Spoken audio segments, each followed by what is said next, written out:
Apple సాగుకు care of address Jammu Kashmir. మన దేశంలో అత్యధికంగా యాపిల్ పంట కాశ్మీర్ సిమ్లాలోనే సాగుతుంది.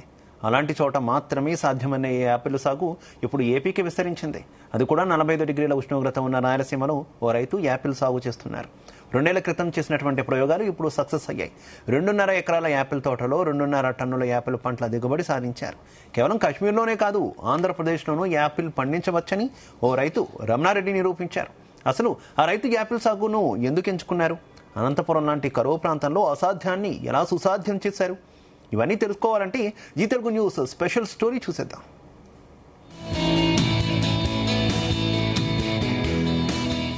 మన దేశంలో యాపిల్ పేరు వింటే టక్కున కాశ్మీర్ గుర్తొస్తుంది.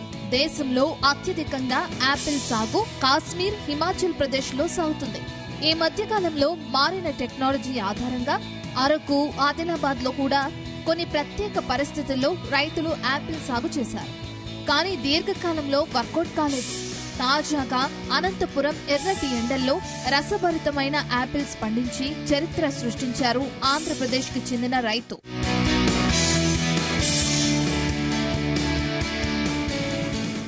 సాధారణంగా యాపిల్ చెట్లు మన వాతావరణంలో పెరగలేవు.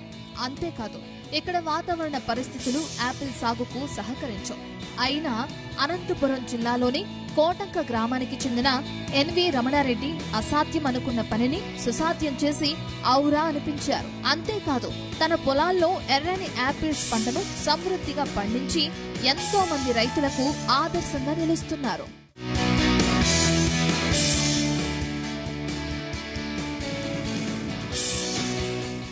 కొన్నేళ్ల క్రితం రైతు రమణారెడ్డి యాపిల్ సాగు చేయాలని నిర్ణయించుకున్నారు. 2020లో హిమాచల్ ప్రదేశ్ నుండి 3 రకాల యాపిల్ మొక్కలను తెప్పించి తన పొలంలో నాటారు. ఆ చెట్లు సరిగ్గా పెరగలేదు. యాపిల్ కాయలు నిమ్మకాయ పరిణామం కంటే పెద్దవిగా రాలేదు. 3.5 ఏళ్ల పాటు నిరంతర కృషితో పాటు సుమారు 8 లక్షల నష్టం తర్వాత ఆ ప్రయోగం విఫలమైంది. డబ్బు, సమయం, వనరులన్నీ వృధా అయ్యాయి. అంతటి వేడిలో యాపిల్ సాగు అసాధ్యమని చుట్టుపక్కల వారు ఆ రైతును నిరుత్సాహపరిచారు.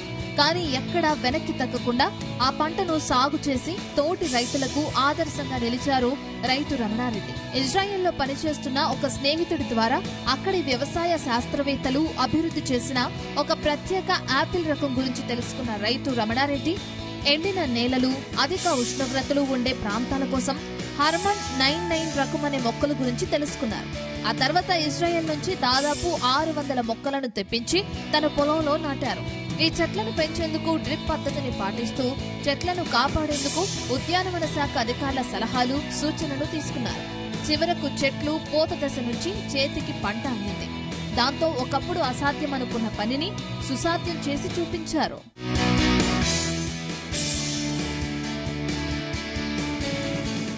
ఎట్టకేలకు 1.5 ఏళ్ల తర్వాత యాపిల్ పంట చేతికొచ్చింది. దాదాపు 2.5 ఎకరాల పొలంలో 2.5 టన్నుల యాపిల్స్ ను విక్రయించారు. ముఖ్యంగా మార్చ్, ఏప్రిల్ నెలలో యాపిల్ పండ్లు చేతికి రావడంతో మార్కెట్లో మంచి ధర పలికాయి. వాస్తవానికి హిమాచల్ ప్రదేశ్, జమ్మూ కాశ్మీర్ నుంచి వచ్చే సాంప్రదాయ హిమాలయన్ యాపిల్స్ నవంబర్, జనవరి మధ్య వినియోగదారులకు అందుతాయి. ఆ తర్వాత లభించేవి సాధారణంగా కోల్డ్ స్టోరేజ్ లో నిల్వ ఉంచిన పండ్లు. ఇవి తమ సహజ రుచిని చాలా వరకు కోల్పోయి ఉంటాయి. మెయిన్ సీజన్ ముగిసిన నెల రోజుల తర్వాత కూడా మార్కెట్లో సిమ్లా యాపిల్స్ దొరుకుతాయి. కానీ అవి నిల్వ ఉంచిన పండ్లు కాబట్టి అంత రుచిగా ఉండవు. మా యాపిల్స్ మాత్రం తాజాగా రుచిగా ఉంటాయని చెప్తున్నారు. ఆఫ్ సీజన్ లో కూడా ఇవి సహజంగానే లభిస్తున్నట్లు రమణారెడ్డి చెప్తున్నారు. ఇప్పుడు మనకి ఇంకా ఫ్రూటింగ్ అంతా చూస్తే సైజ్ వచ్చి మనకి సేమ్ హిమాచల్లో, మనకి జమ్మూ కాశ్మీర్ లో ఎట్లా వస్తుందో అదే సైజ్ వస్తుంది. సైజ్ టేస్ట్ వచ్చి ఇంకా మన స్వీట్ ఎక్కువ ఉంది సార్. ఇప్పుడు రైతు రమణారెడ్డి యాపిల్ సాగుపై జిల్లా అధికారులను సైతం ఆశ్చర్యానికి గురిచేస్తుంది. ఈ నేపథ్యంలో రైతు రమణారెడ్డి యాపిల్ తోటను జిల్లా కలెక్టర్ ఆనంద్ బాబు సందర్శించారు. అత్యధిక ఉష్ణోగ్రతలు నమోదయ్యే అనంతపురం లాంటి ప్రాంతంలో ఎర్రటి యాపిల్స్ పండటం చూస్తానని తాను ఎప్పుడూ అనుకోలేదని అన్నారు. ముఖ్యంగా రాయలసీమ లాంటి ప్రాంతంలో యాపిల్స్ సాగుకు అనువైన ప్రదేశం ఏమీ కాదు. ఇక్కడ వేసవిలో ఉష్ణోగ్రతలు తరచుగా 45 డిగ్రీలు దాటుతుంటాయి. అలాంటి ప్రాంతంలో రైతు రమణారెడ్డి యాపిల్ ను సాగు చేసి అందరికీ ఆదర్శంగా నిలిచారు. సాధారణంగా యాపిల్ చెట్లను పూర్తిగా చంపేసే వాతావరణ పరిస్థితుల్లో కూడా ఆయన ప్రకాశవంతమైన ఎరుపు రంగులో రసభరితంగా ఉండే యాపిల్స్ భారీ దిగుబడిని సాధించారని అభినందించారు. ఉన్న వాళ్ళకి క్లైమేట్ తెలిసి ఉంటది కదా. లేదు సార్, అక్కడ కూడా ఇలాంటి వెరైటీస్ ఉన్నాయి సార్. లో చిల్లింగ్ టెంపరేచర్ వెరైటీస్ ఉన్నాయి. ఇవి డిఫరెంట్ లొకేషన్ ట్రైల్స్ చేయాలి సార్. చేశాక వీటిని మనం రికమెండ్ చేస్తాం. 3 years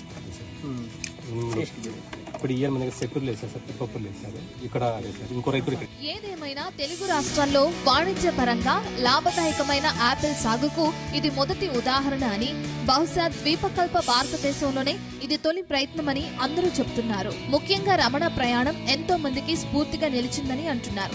ఇప్పుడు రైతు రమణారెడ్డి సలహాలు, సూచనలతో మరికొందరు రైతులు సైతం యాపిల్ సాగు చేసేందుకు ఆసక్తి చూపుతున్నట్లు తెలుస్తోంది.